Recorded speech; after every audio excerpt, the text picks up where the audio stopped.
Друзі, привіт! Це «Здоров'я Лайв», проект громадської організації «Медичні ініціативи». Мене звуть Ніка Головенка, перед собою я бачу Олену Комар. І так як я акцентую увагу на тому, що я тебе бачу, це стає очевидним, що ми сьогодні будемо говорити про зір. Багато людей дуже нам писало про те, що коли буде епізод про зір, окуляри, лінзи, стільки всяких різних питань. І сьогодні в нас експерт Ольга Денисюк, лікарка-офтальмологиня, кандидатка медичних наук, доцент кафедри офтальмології Національного університету охорони здоров'я України імені Павла Кича-Шупика. Супер. А це після дипломної освіти? Це після дипломної освіти, так. Вау, пані Оля, сьогодні будемо говорити про зір, і я думаю, що ці всі питання, які нам писали, зразу переходимо в рубрику про міфи. Вітаміни для очей працюють? Так. Справді?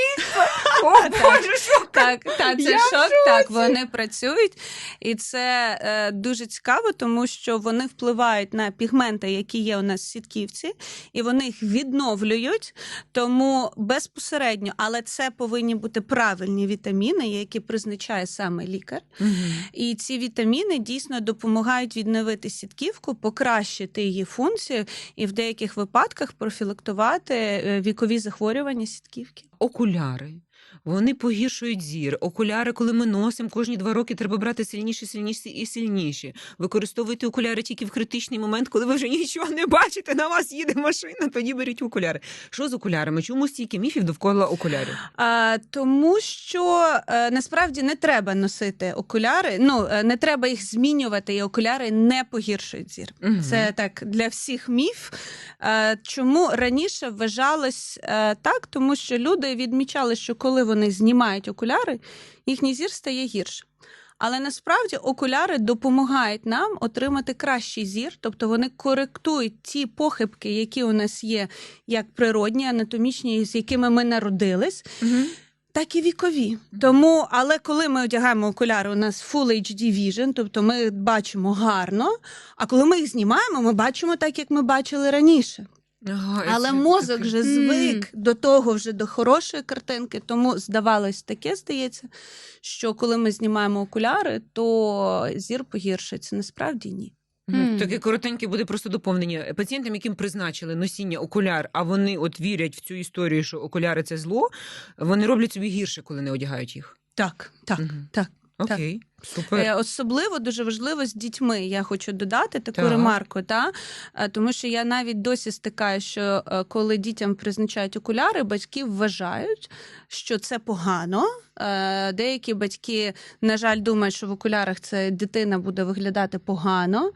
У мене були дуже різні курйозні історії, але обов'язково, якщо лікар призначив окуляри, їх треба носити. Тоді що краще, окуляри чи лінзи?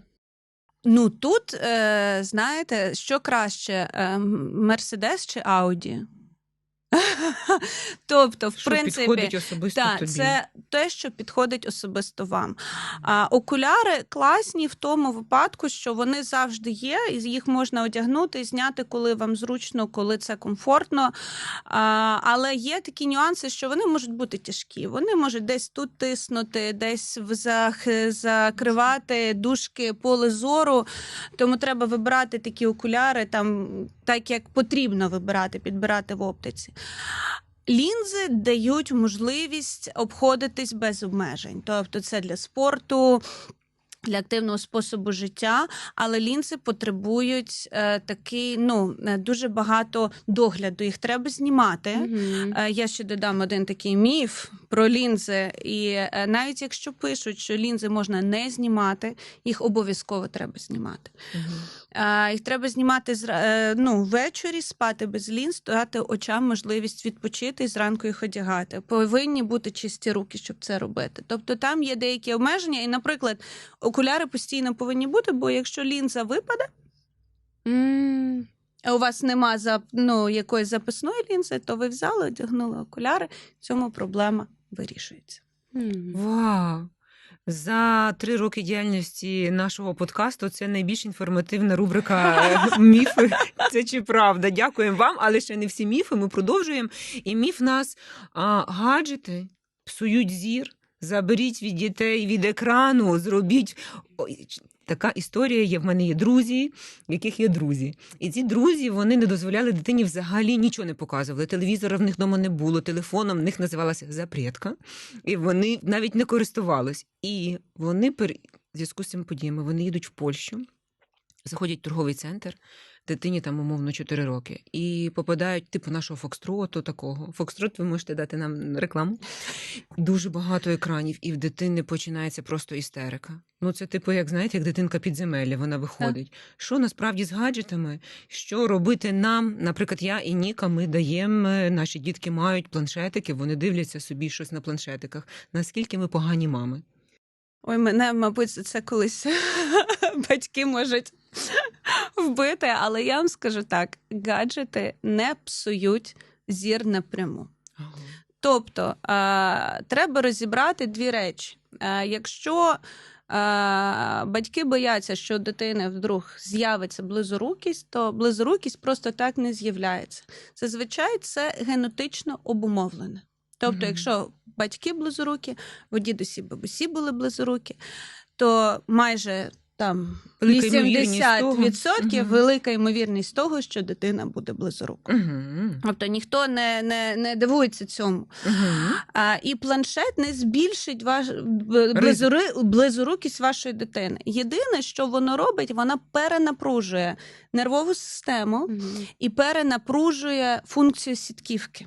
Тобто треба давати їй відновитись. Тому є і режим 45 хвилин, там 30-45 хвилин можна займатися на планшеті, потім треба 10-20 хвилин давати відпочити. Як в уроках в школі, тобто у нас є перерви, тому що треба давати очам відпочити. Подивитись вікно, подивитись там якусь, навіть, якщо ви пам'ятаєте, колись у нас в дитинстві були щоденнички, там така от малюночок, бо це 3D, пам'ятаєте? Це малюнок для розслаблення очей і відпочинку. Вау, треба дитинці такі купити. Купіть книжку, це така інтерактивна, і вона дуже весела, і це дасть їй відпочити. Клас! Люблю дуже сучасних таких лікарів, чудових, молодих, які не кажуть, це все від гаджетів, це ваше зло, ви жахливі батьки, ми колись без гаджетів виростили, і ви мусите так робити. Це обмеження дитини, тому що завдяки гаджетам ми пізнаємо світ, ми бачимо, у дітей є такі можливості, яких у нас не було, і це забороняти, це, як на мене, не дуже добре. Що стосовно дитинства, все пригадую, все, що не було з очима, лікували. Так, стань біля віконечка і пороби вправо. Далеко, близько. Це працює взагалі? Так, це якраз оця вправа, те, що я казала про ці малюночки 3D. Подивитись вікно, ми, коли дивимося близько і далеко, ми розслабляємо м'яз, який відповідає за акомодацію. Акомодація – це можливість нашого ока бачити як близько, середню відстань і далеко. І завдяки тому, що ми дивимося близько, далеко, особливо в вікно, ми розслаблюємо цей м'яз і даємо можливість нашим очам відпочити. Вау, тому чудово. Це якраз оце закривати око, малювати крапочку, дивитись, робити кола. Зараз цих вправ дуже багато, тому вони всі працюють, це все йде на розслаблення. Можна сказати, йога для очей. Чудово. Ще два в нас питання з рубрики «Міфи». Це те, що читання в темноті точно погіршить ваш зір. Я не знаю, не погіршить він зір. Погіршить. Воно може зробити спазм акомодації. Тобто м'яз може спазмуватись через те, що погане освітлення, через те, що занадто близько книжка. Тобто м'яз може спазмуватись, і це погіршить зір. Але треба піти до лікаря, він подивиться, покапає спеціальні крапельки, призначить лікування, цей м'яз можна повернути в попередній стан розслаблення. Зрозуміло. Тому це дасть можливість нормально відпочити. Але це, знов-таки, буде перенапруження нервової системи. Тому треба нормальне освітлення. Чи правда, що тепер в зв'язку з ерою гаджетів розпочалася ера так звана сухості ока? Що ніби ми весь час око перенапружене, якось там специфічним чином на нього падає заломи світла. І це тепер проблема людства нова. І ще кажуть всі, що так, ми кліпаємо там до 35-45 разів за хвилинку, а коли ми щось дивимося, то там зменшується в 10 разів кліпання. Так, це правда. Це правда. Це правда. Але це стосується не тільки гаджетів, це стосується взагалі життя нашого повсякденного. Проблема в тому, що сухість повітря, сухість, недостатньо провітрене переміщення, багато напруги, стреси, нерви. Плюс ми там постійно в телефонах, ми дійсно починаємо, коли ми напружуємось, це просто на базі рефлексів, ми починаємо менше і повільніше кліпати. Ми просто вже отак весь час. Так. Або постійно в шоці, особливо, коли у нас тривоги кожен день. І вибухи за вікном. Та. Тому це призводить до того, що у нас іде функціональне погіршення. Так само у нас може бути поганий склад сльози. Тому є методи дослідження кількості і якості сльози. І далі так само лікар призначає зволожуючі каплі, які будуть покращити ваш стан. І я завжди рекомендую, щоб вони були всюди. В студії, в кишені, на роботі, вдома, в машині. Тобто, як тільки ви маєте оце відчуття, що хочеться потерти очі, хочеться покліпати, це означає, що око пересохло і його треба зволожити. Тому зволоження – це наше все для очей.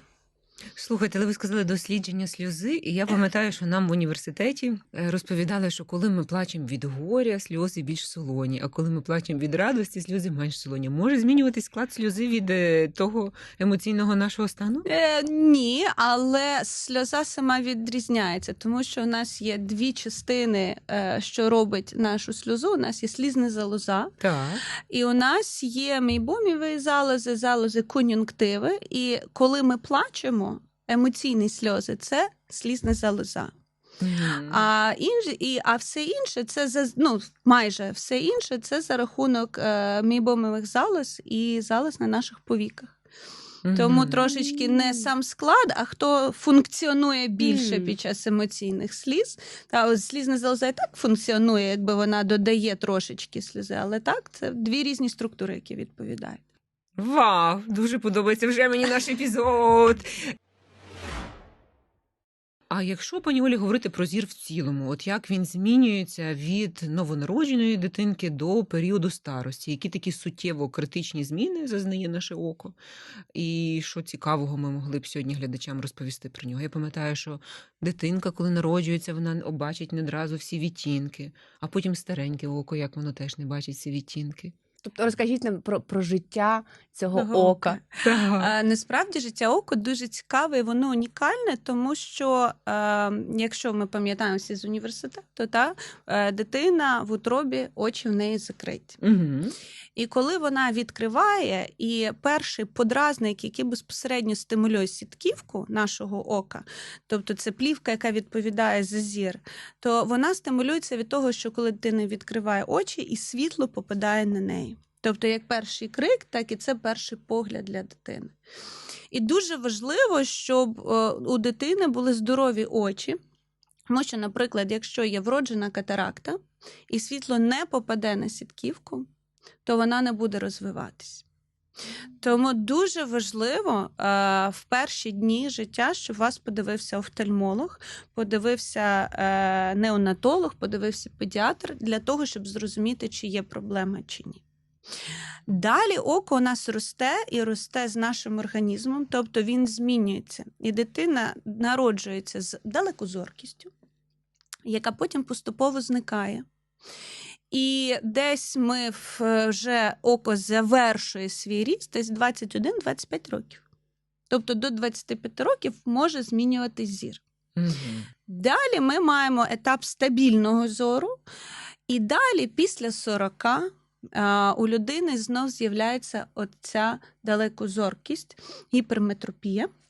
Ми починаємо одягати окуляри для читання. Тобто оце от коли в дорослому віці ми маємо, коли ви бачите, що людина дивиться телефон, так я отут, а потім мені вже руки не вистачає, це вже змінюється зір. Це абсолютно нормально. І середньостатистично в 40 ми одягаємо окуляри +1, в 50 +2, в 60 +3.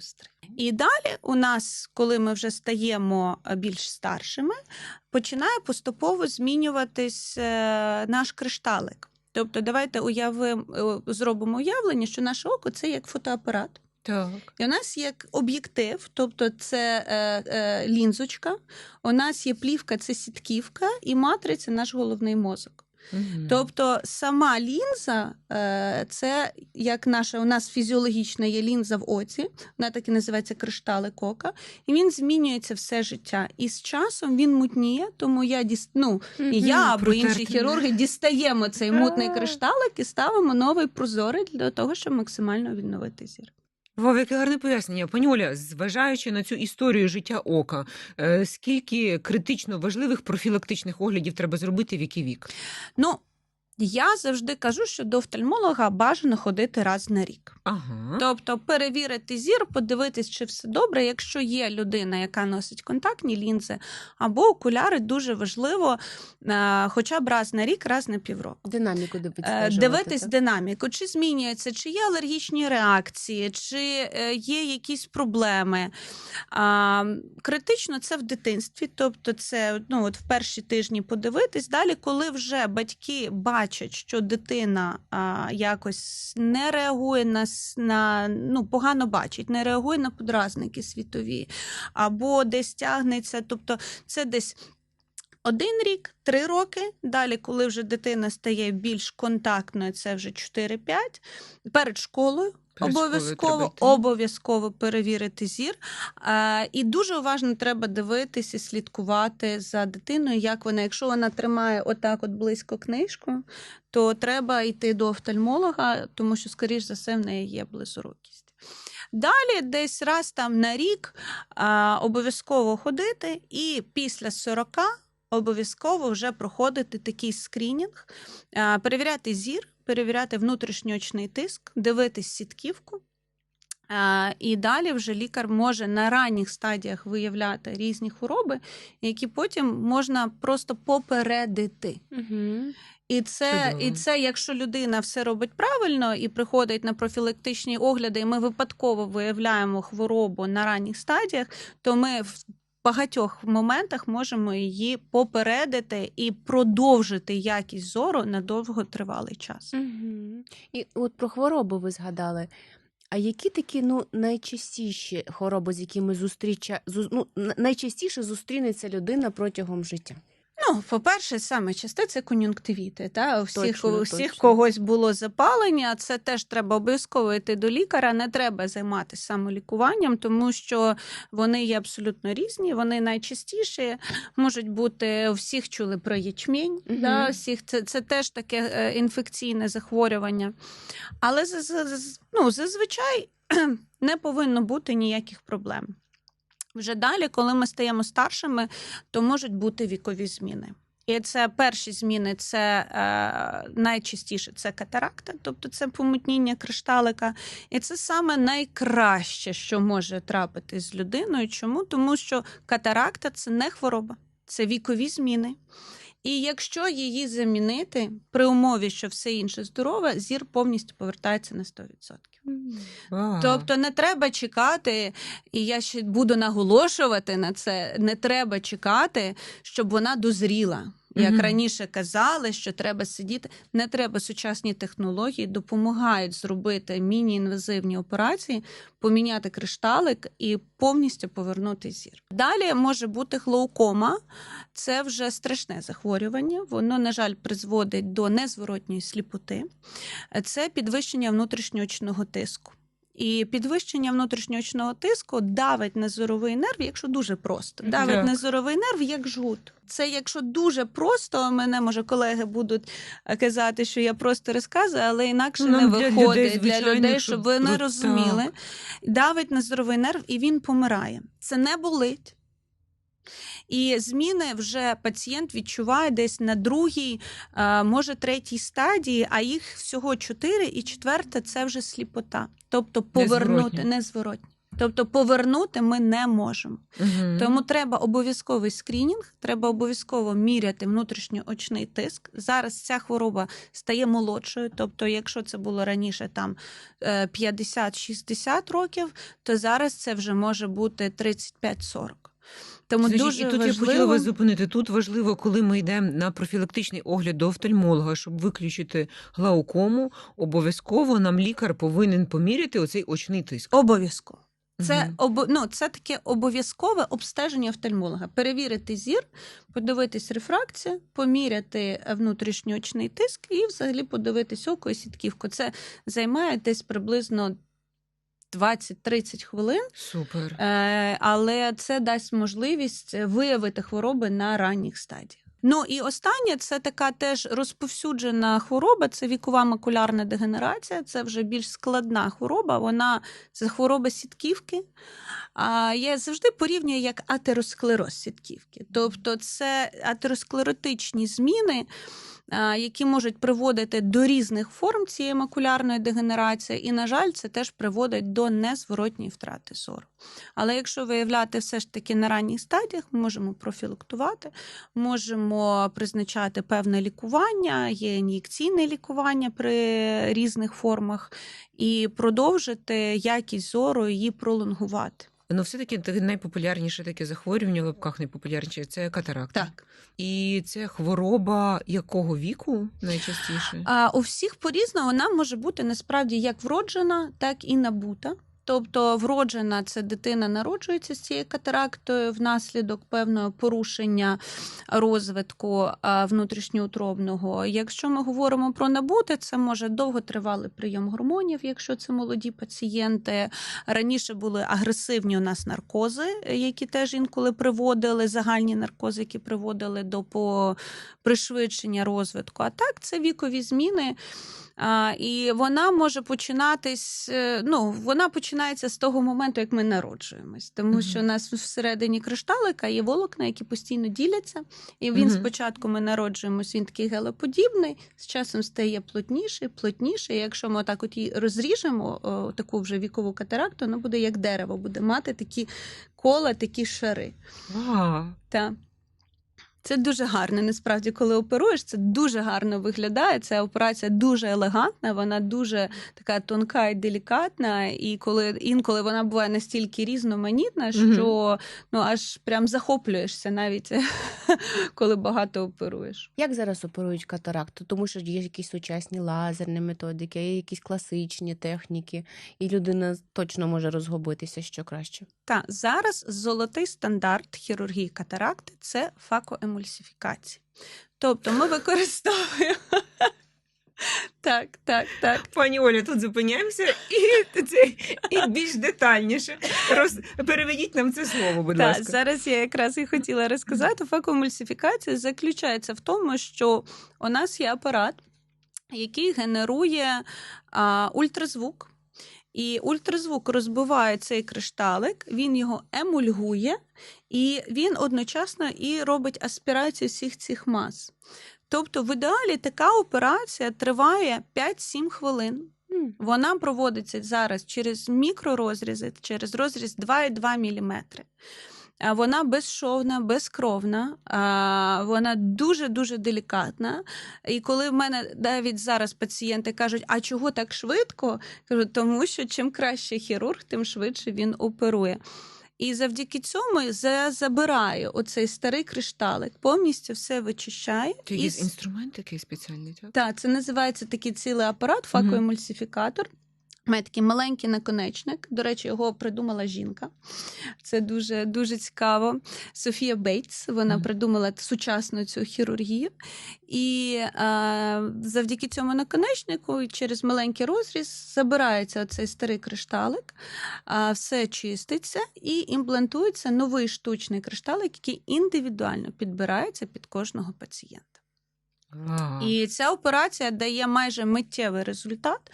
Тобто пацієнт, особливо коли пацієнт прийшов сліпий, його заводять сліпого в операційну, то при умові, що все здорове, у нього сітківка, зоровий нерв, то він вже через 5-10 хвилин виходить і бачить цей світ. Вау! Так.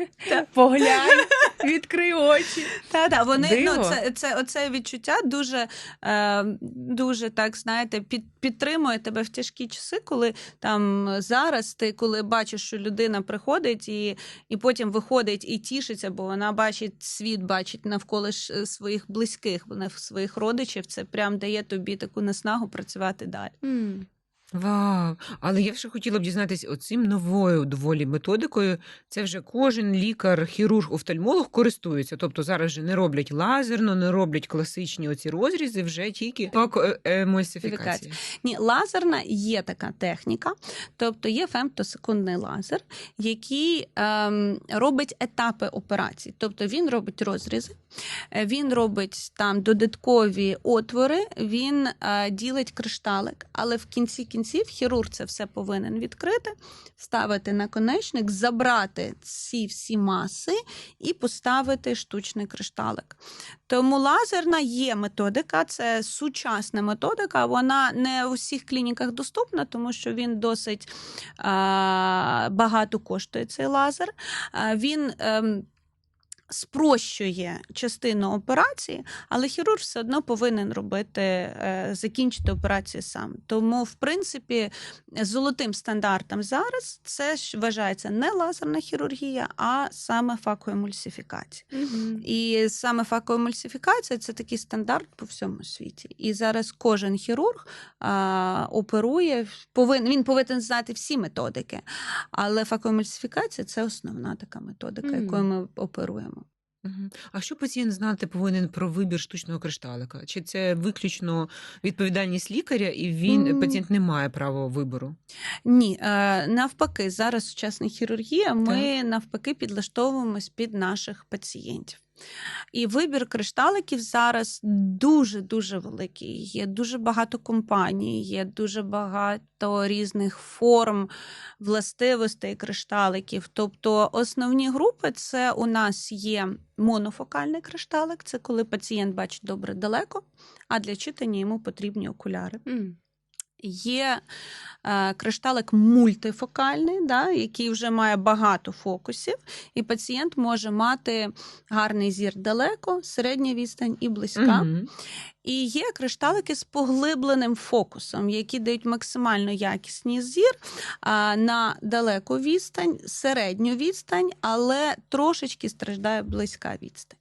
Тобто все ми підбираємо в залежності від чим займається пацієнт, від його віку, наскільки активний пацієнт, чи водить машину, чи він це лікарі-хірурги, чи це митці, які пишуть картини. Тобто від кожної людини ми підбираємо індивідуально кришталик. Чудово. Це дуже цікаво. Так. Але от ми вже говоримо про хірургію. Хочу поцікавитись саме офтальмологією і блефаропластикою, тому що зараз прийнято, це одна з найпопулярніших операцій в Україні серед жінок. І так асоціюється, скоріш, блефаропластика з естетикою. Там зайва шкіра, її треба забрати. А розкажіть, будь ласка, в контексті офтальмології, чи це про естетику, чи це про якесь механічне ураження? І взагалі, чи займаєтесь ви цією проблемою? Так, у мене дві спеціальності, тобто я роблю катарактальну хірургію, і у мене ще є окулопластична хірургія. І вона займає не тільки блефаропластики, а ще й реконструктивні операції. З точки зору офтальмології і мене як окулопластичного хірурга, я в першу чергу думаю про функцію ока і про те, як її зберегти після операції. Тому що, на жаль, зараз дійсно це дуже популярна хірургія, це дуже популярна операція, вона дуже класна, вона дуже добре і гарно омолоджує обличчя, але вона має ряд ускладнень. І, на жаль, не всі розуміють ускладнення, не всі розуміють, з чого вони виходять. Я, як офтальмолог, знаю цю зону досконально.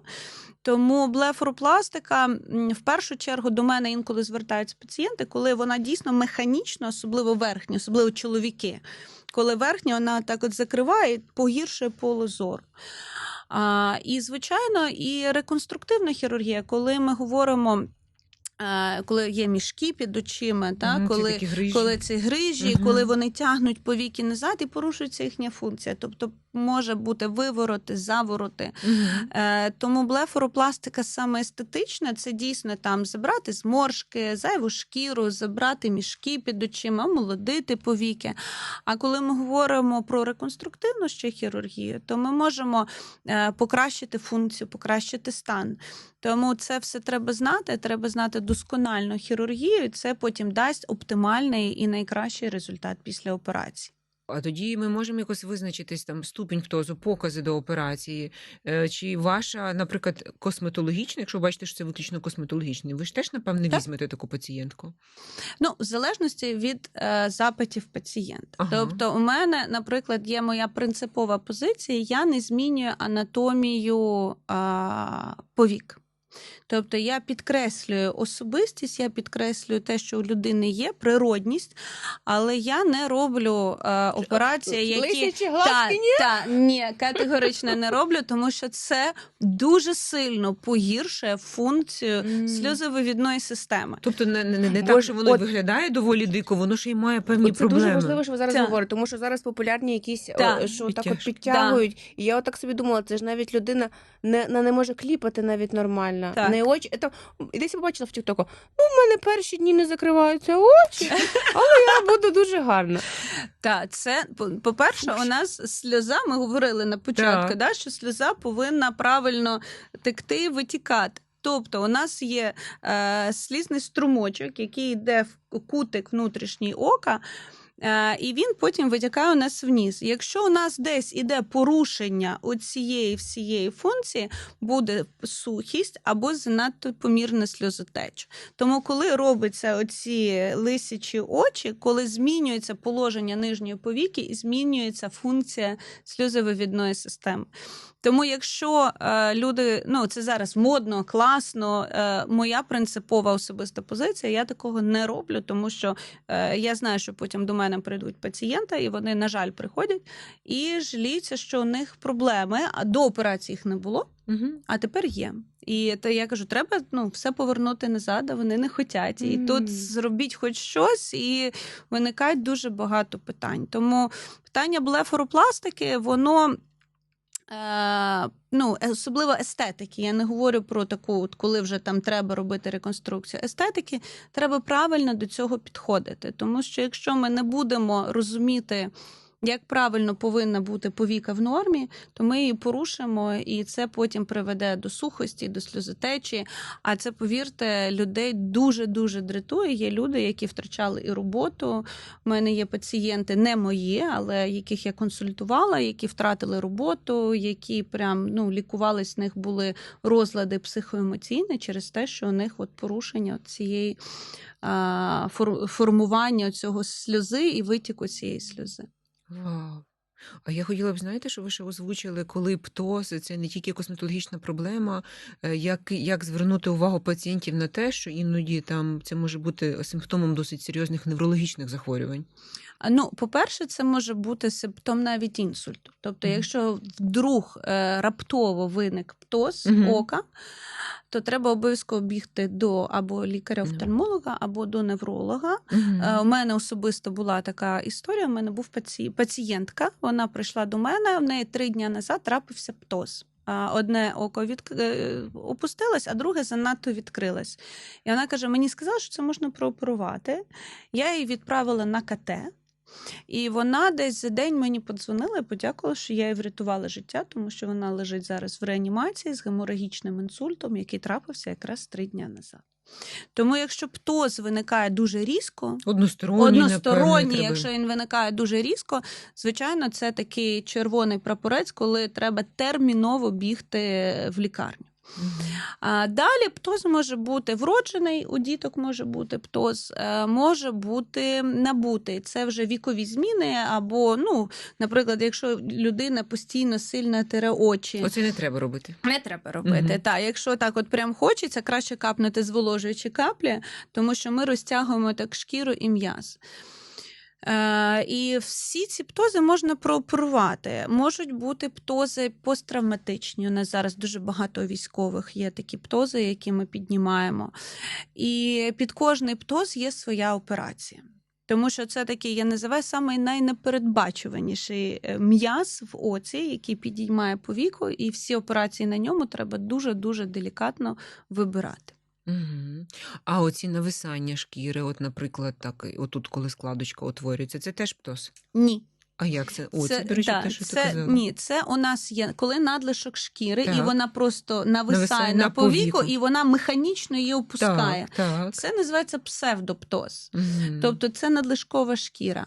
А істинний птоз – це от коли от очі отак от прикриті, та, і вони не відкриваються вище постійно. Ага. Отак ніби. Тому отак. Да. У мене, до речі, зараз, до речі, смішна тенденція. Вона Так. дуже-дуже дивна. У мене прийшла пацієнтка з запросом зробити їй отак от очі. Тобто Боже. Такий томний погляд. томний погляд, так, кажуть, з поволоку, або томний погляд. Вона каже, я хочу, от вона мені показує фотографію моделі, і вона каже, я хочу, щоб в мене отак було постійно. Я говорю, це я не буду робити, тому що це, викличуть у вас, це птоз. Це оці пацієнт, тут у цій моделі треба робити операцію. Каже, ні, мені так подобається, я хочу, щоб в мене так було завжди. Тому це така теж цікава дуже тенденція, яка є, але це дуже неправильно. Нам навпаки треба, щоб око відкрилось, тому що це порушує наше поле зору, погіршує стан, а у дітей теж може привести до незворотніх проблем з зором. А оцей псевдоптоз, тоді з ним що робити? А псевдоптоз – це естетична хірургія. Це виключно естетична це хірургія. виключно естетична, та робиться блефоропластика, там броуліфт, в залежності від того, що Теж таким пацієнт... займаєтесь? Так. Мгм. Так, А коли краще от оце чекати, не чекати, коли ми маємо мову, коли йде мова про псевдоптоз, ми чекаємо там 45 плюс, 40 плюс, коли ми це можемо виправити? На мене немає віку. Немає.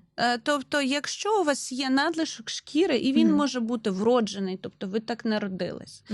Якщо він з'явився і він вас дратує, якщо він з'явився і він вам вже заважає, тобто це все є покази до хірургічного Мгм. втручання. Просто покращити свій погляд, відкрити. Дуже часто жінки приходять, коли вони не можуть нафарбуватись. Тобто Так. повіка отак от нависає, і вони Мгм. не можуть ні Стрілочку. стрілочку намалювати, воно все висить. Тому це дійсно є там прямий показ до блефоропластики. Звичайно, коли до мене приходять дуже молоді пацієнтки і показують, що ось оця от шкіра, яка дійсно їм не заважає нічого, в таких випадках я відмовляю, я не буду робити такі операції. А коли дійсно прям є оця складочка, і це дасть гарний результат, тоді це є показом до операції, немає значення, який вік. Угу. У мене навіть була пацієнтка, До речі, найстарша. да, найстарша, в мене була, їй 75 років. Клас. І от категорія ця жінок, наприклад, яка от там це складочку, це значить щось там хоче не по показам. Мені здається, тут важливо доносити людині про те, що зараз їй просто естетично щось не подобається, а можуть же бути наслідки. А як оперативне будь-яке втручання може нести якісь ускладнення, ви можете про ускладнення розповісти блефоропластики, які можуть бути? Це моя улюблена тема, тому що у нас завжди ціла баталія, хто робить блефоропластику – офтальмолог чи пластичний хірург. Робити можуть всі. Але треба розуміти про наслідки, тому що ускладнення дуже серйозні, і виправити їх не так вже буває і легко. Одне з найосновніших і основних таких ускладнень – це коли видалено занадто багато шкіри, і око не закривається. Тобто це називається лагофтальм. І коли око не закривається, то вночі воно пересихає. Це може приводити до ерозії рогівки, це може приводити до язв рогівки, це може приводити навіть до втрати ока. Це серйозно. Тому, коли робиться блефоропластика, треба дуже гарно вибирати хірурга, який має хороший досвід, хірурга, який розуміє гарно анатомію. І я завжди кажу, що відрізати ми завжди можемо, а ось пришити не завжди буває легко.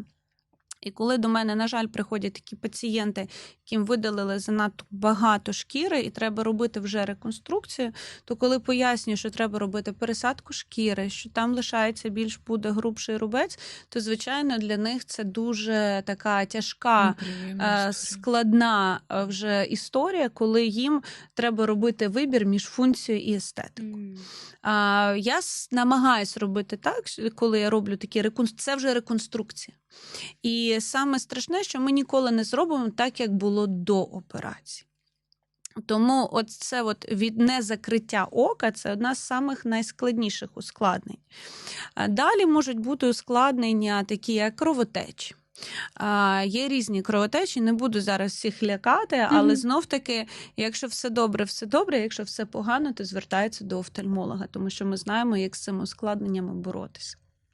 Тому важливо, в першу чергу, компетенція хірурга, важливо дуже відгуки про цього хірурга, важливо зрозуміти, поговорити з хірургом, наскільки він розуміє анатомію, наскільки він розуміє вас, тому що це іде, від цього буде залежати ваш результат. Тому що є дуже багато молодих талановитих хірургів, які чудово роблять блефаропластики, а є досвідчені, які роблять дуже багато помилок. Тому треба гарно вибирати спеціаліста, ну і, звичайно, намагатись робити все, що лікар вам каже. Тому що рекомендацій після операції. Пані Оля, в грудні відбулася американсько-українська місія для наших військових, які втратили зір і часто очі на війні. Ви займаєтеся реконструкцією, тобто відновленням цієї ділянки переорбітальної для наших глядачів, так, щоб доступно було ділянки, де мало бути око, і, на жаль, через війну його немає. Розкажіть нам трошки більше про цей проект. Для мене він дуже відгукнувся, тому що ми займаємося відновленням слуху наших військових. А ви у цій зони, де зір, і ми часто бачимо, наскільки травми зору є теж дуже актуальними, на жаль, зараз під час цієї війни. Так, це була вже 4-та місія наших колег з Америки. І приїжджають околопластичні хірурги, тобто це ми відновлюємо переорбітальну зону. Ще ми працюємо в мультидисциплінарній команді, тобто ми працюємо з лорами, з щелепно-лицевими хірургами, і ми відновлюємо функції кісткового черепу, тобто використовуємо пацієнт-специфічні імпланти, які розробляються індивідуально для військового, пересадки клаптів, мікросудинні клапті, тобто це все, щоб максимально відновити обличчя, відновити функцію і, можливо, і далі відправити пацієнта на протезування. Тому що якщо ми на тілі можемо сховати рубці, ми можемо одягнути протез на руку або на ногу, і функція частково відновиться, то, на жаль, з обличчям набагато складніше. І наші пацієнти, наші військові, які втратили зір, і, на жаль, дуже часто це буває обидва ока, вони хочуть, щоб на них люди реагували більш комфортно. І вони приходять з запитом, щоб їх не боялись діти, онуки, щоб на них не звертали увагу на вулиці, що вони хочуть на себе дивитись і відчувати якось себе комфортніше. Тому ця місія направлена на те, щоб відновити максимально обличчя, відновити функцію очей, щоб далі відправити наших пацієнтів на протезування. І так, це трошечки відновлює їх віру в самих себе і таку віру в якесь краще майбутнє. І це дає можливість їм соціально адаптуватися. А як змінилися травми в нас по слуху? Зрозуміло, характер війни змінився, зараз війна дронів, немає цих вже вогнепальних поранень, в основному це вибухи. Як ви спостерігаєте відносно травми очей? Що відбувається? У нас так само. У нас відбувається, перше, це високотермічна травма, тобто це дуже багато опіки. І коли ми робимо, наприклад, пересадки шкіри, то вона не завжди пришивається. На жаль. І треба робити 2-3 етапи. І тут уже у нас іде своя війна з нашими військовими в операційній. Ми воюємо з їхніми травмами. Я завжди кажу, що ми тримаємо медичний фронт, тому що ми максимально намагаємось відновити. Звичайно, проблема, коли вони палять, тобто йде спазм судин і шкіра погано приживається. Але здебільшого ми використовуємо клапті, ми використовуємо різні техніки, комбінуємо їх. І заново формуємо їм нові повіки, даємо можливість, даємо можливість, потім далі вони ставлять протезування. І якщо ми все зробили правильно, то, в принципі, через 2-3 роки пацієнт має досить хороший вигляд і вони задоволені. І далі вони, коли йдуть на протезування, у нас зараз дуже чудові техніки, які це роблять. Ми працюємо в мультидисциплінарній Мгм. команді, і вони вже вибирають собі. Хтось вибирає червоних, хтось вибирає зелених, хтось вибирає жовто-блакитних, хтось вибирає собі протез з тризубом. Тобто це вже далі вони вже трошечки починають посміхатись. Коли вони на Мгм. себе дивляться в дзеркало, починають І посміхатись, подобатись. вони починають вже приїжджати на цю місію, просто привітатись, вони тобі дзвонять, ми як з ними підтримуємо зв'язок, і вони так всі стаємо однією такою великою Я родиною. дуже розумію, про що ви говорите, бо у нас десь паралельно теж так відбувається, але я хочу тут уточнити, що тут зараз йдеться мова виключно естетична. Функція ж ока, вона не повертається, тобто ви займаєтесь тим, щоб естетично воно виглядало обличчя виглядало більш гармонійніше. Ми це поєднуємо, тому що насправді в залежності, якщо до нас вже прийшов пацієнт, Мгм. і в нього вже нема ока, звичайно, це більше йде естетика. Деякі пацієнти приходять, коли можна прооперувати, коли можна зробити катаракту травматичну, коли можна відновити структуру повік, покращити, бо є опіки повік, коли вони всі злипаються між собою і порушується функція. Тому в таких випадках ми теж відновлюємо і функцію так само, якщо око спроможне щось бачити. Але в першу чергу ми повинні забезпечити комфорт наших пацієнтів. Тобто, якщо є можливість спасти зір, його відновити, ми це робимо. Якщо, на жаль, нема, то ми вже працюємо з естетикою, а інколи комбінуємо і естетику, і реконструкцію, і відновлення зору так само. Вау, дякуємо вам дуже. А як почалась історія? Це буде перше питання. Хто вийшов на зв'язок з американськими? Коли була перша місія, ініціатива, звідки пішла? Перша місія була 2 роки тому назад. Угу. Історія була дуже цікава, тому що наші колеги з Америки дуже хотіли приїхати, Угу. і вони не знали, як приїхати. Не буду розказувати дуже довгий цикл, як вони потрапили, але вони потрапили до нас. І у нас є команда і щелепно-лицевих хірургів, і околопластичних на базі обласної лікарні. Угу. І вони приїхали туди, ми зібрали пацієнтів, вони приїхали. І ми провели перший операційний день, а потім другий. Скільки було у вас військових? Ой, у нас було багато консультацій, але ми десь в першу місію прооперували біля 10 пацієнтів. Звичайно, саме цікаве було в тому, що коли до тебе приїжджають колеги з Америки, ти інколи думаєш, що це різні школи, різні взагалі континенти. Так. Але коли ми зійшли в операційну, таке було відчуття, що ми працювали так все життя. Вау. Так, і зараз ми дружимо, вони приїжджають, вони, мабуть, єдина команда, яка не боїться приїжджати в Київ.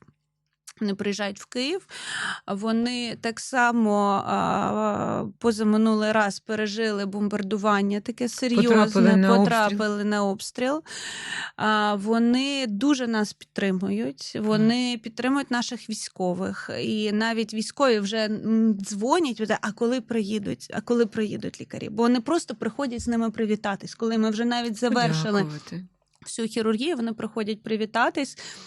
І вони дуже тому тішаться, вони привозять, у нас є наша українська компанія, яка робить пацієнт-специфічні імпланти, але вони з Америки привозять теж пацієнт-специфічні імпланти, тобто у нас іде колаборація наших лікарів,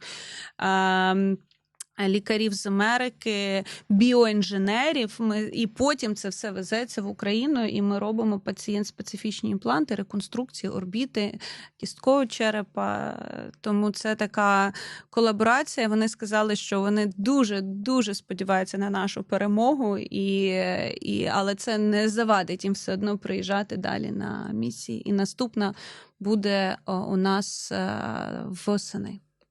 А як дізнаватись військовим про вас? Як, можливо, заявки кудись потрібно залишати? Так, ми робимо анонс, коли ми вже знаємо дати, ми робимо анонс. З нами співпрацюють дуже багато волонтерських організацій. Можна писати мені в Інстаграм, Фейсбук, тобто я завжди на зв'язку. Відповідаєте? Так. І у нас є дуже велика команда, тому вони всі збираються з усієї України, з усіх куточків, і ми оперуємо і можу сказати, що ми оперуємо не гірше, а інколи і краще, ніж лікарі за кордоном. На жаль, досвід зараз такий посилився в рази. Тобто раніше, це ж така військова травма, травми взагалі ока в цивільному житті, не так часто траплялися. А зараз їх значно більше, відповідно, є удосконалення технічно навіть у цій галузі. Ми дякуємо вам дуже, пані Дякую. Оля, що ви таким займаєтесь. Американці приїжджають з місією до нас в Україну, а ви їхали теж з місією в Гватемалу. Як це Гватемалу. відбулося, який це досвід? Звучить якось неймовірно. Так. І для мене це було дуже неймовірно, тому що коли вони приїхали колеги, це доктор Хорхе Корона і Стюарт Сайф, вони теж познайомились на місії. Вони були знайомі до цього, але ми всі познайомились на цій місії. У Гватемалі, маєте на увазі? Ні, в Києві. А, в Києві. В Києві. Так, ми познайомились в Києві. І вони потім мене запросили на стажування поїхати в Америку, в Даллас до доктора Корони і в Сан-Франциско до доктора Сайфа. І далі у доктора Корони, в нього жінка має неприбуткову організацію, яка робить місії благодійні, хірургічні в Гватемалі. Не знаю, як це трапилось. Мене сертифікували там оперувати. І я поїхала з командою американською, там збираються лікарі з усієї Америки на операції, там збираються хірурги, околопластичні лікарі, педіатри, і всі збираються і на 4 дні розгортаються в Гватемалі, прямо в джунглях. Вау. Таких, там це прям... Польовий госпіталь? Не польовий, це госпіталь, тобто це лікарня, але вона знаходиться, тобто ми туди їдемо, і вона знаходиться в джунглях, тобто це восени, на кінець літа, початок осені. Ідуть дощі, грози. Перший грім мене трошечки злякав. Це було неочікувано. Асоціації. Так. І ми проводили, кожен день зранку до ночі оперували 4 роки. А це ви діток оперували? І діток, і дорослих, всіх абсолютно. Тобто там нема вибору, хто прийшов. Тобто ми перший день у нас те консультаційний, ми дивимося біля 150 пацієнтів, відбираємо пацієнтів на хірургію, тому що, звичайно, приходять такі, як всюди, хто хочуть там трошки собі естетику, але це не про естетику, це про функцію, про відновлення. І ці люди не мають можливості отримати висококваліфіковану допомогу, тому вони приходять і отримують її абсолютно безкоштовно.